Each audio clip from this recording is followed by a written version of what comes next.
My name is Blaine Dowdle. So my name is Dan Ivick. I'm Teresa, and I'm the intake coordinator at H.U.M.A.N. I'm co-founder of H.U.M.A.N, The Hemp Users Medical Access Network. Compassion Club in the West End of Toronto. Co-founded in October of 2003. H.U.M.A.N is a medical cannabis dispensary or compassion club. Currently we have one of the smaller membership bases. Because of that, we are really able to focus on our patients. And talk about how cannabis has a role in their life and in their treatment.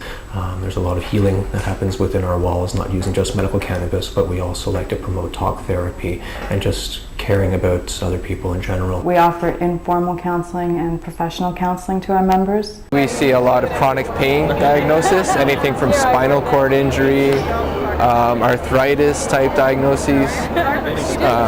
We have a lot of HIV, people living with HIV, people using it to control the nausea associated with antiretroviral medications.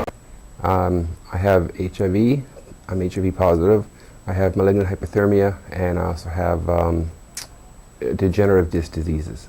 We have quite a few people with cancer who come by to control the nausea associated with chemotherapy. People with multiple sclerosis deal with the nerve pain. People with epilepsy who deal with their seizures. It's actually a very wide range of conditions. We certainly don't discourage anyone from applying. Memberships are considered on a one-on-one basis. I'm a hemophiliac, which is a condition that's related to thin blood. So I don't clot easily, I bleed easily. We do also see people who use cannabis as a substitute therapy, much in the way that people use methadone in order to come off of other opiates. People do use cannabis to come off of either opiates or other medications, antidepressants, things that they've been taking in order to meet their needs, might not be meeting their needs anymore. The side effects may be getting to be unbearable for them.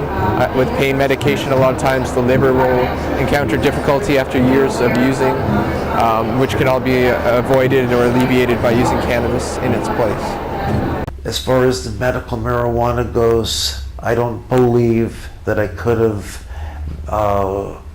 there's a good possibility that I might not have ever regained my sobriety. And we talk about their goals with the drug. We talk about whether or not they're using cannabis to reduce another substance use. And that could be either a narcotic or an antidepressant or an antipsychotic, an opiate. Depending on what drug they're taking, people may find that they prefer to use cannabis instead of those substances. So many, many conditions.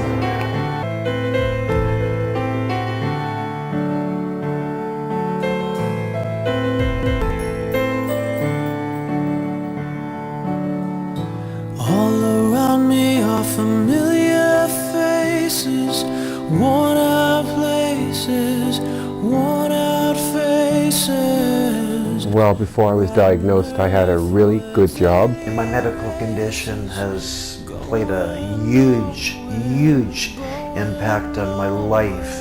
And I feel that without medical cannabis, I would not be sitting here today. I'd be 6 feet under.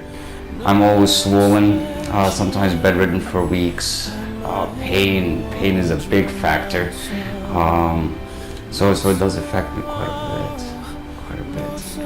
Life is not normal. And I find it kind of funny, I find it kind of sad. The dreams in which I'm dying are the best I ever had. I find it hard to tell you, I find it hard to take.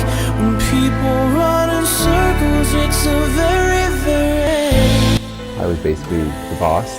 And when I got diagnosed, you couldn't tell anybody that this was a number of years ago, really. You couldn't tell anybody. The insurance companies ended up finding out, which then eventually would trickle down to your company would find out. And the first chance they had when I went into the hospital for a disease run through with the mill that they'd usually put you through in the hospital back then, they found a way to get rid of me by downsizing my job. And I had no job to go back to, so I had to go on disability. I lost all my earnings. You know, I had to go on a small disability pension, take a whole bunch of pills a day. I'm not as the corporate ladder runner-upper as I would like to have been, because now I sit down and I have to take all these pills, and it's not a happy life as it could have been.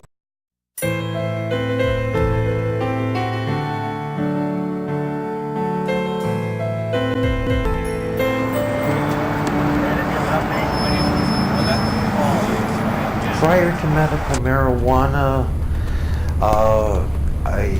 at a very young age, became addicted to methamphetamine, followed by narcotics, and then heroin by the age before I turned 16. Many of the people who come to H.U.M.A.N have already tried a number of healthcare options. Or other medications, antidepressants, things that they've been taking in order to meet their needs. The treatment options were basically a handful of painkillers. Painkillers, pharmaceutical prescriptions. Other than the medication that is prescribed to me, which is Factor 8.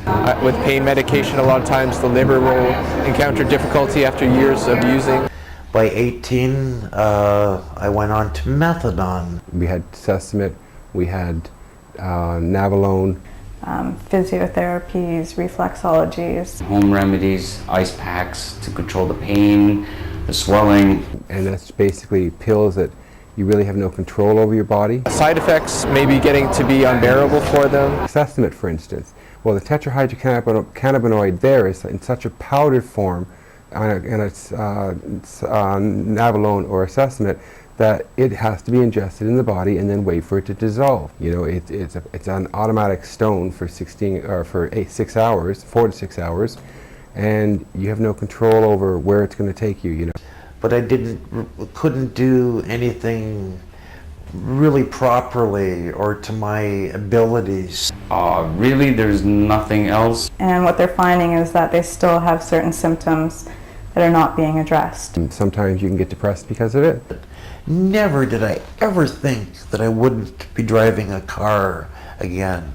I drove for 20 years, and now not having a car for me, it's like I've lost my freedom. And I fell back into hard drug use after moving out of a stable environment. People who come to the club often feel like they're coming home because this is a place where they are welcome and they're not judged for their medical choices. I got myself very messed up on hard drugs while I was on methadone. Or they feel that their family will judge them for using this medication. Approaching age 56 right now, I am still on methadone. It keeps me very, very stable. I've probably spent about 37 years of my life on it. I've been told that I am most likely the longest methadone patient in the province, possibly the country. Say out of the last 37, 38 years, 27 or 28 of them I did very well because of the methadone and because of living with other stable people. It's when I got away from that, and the last time there was nothing I could do.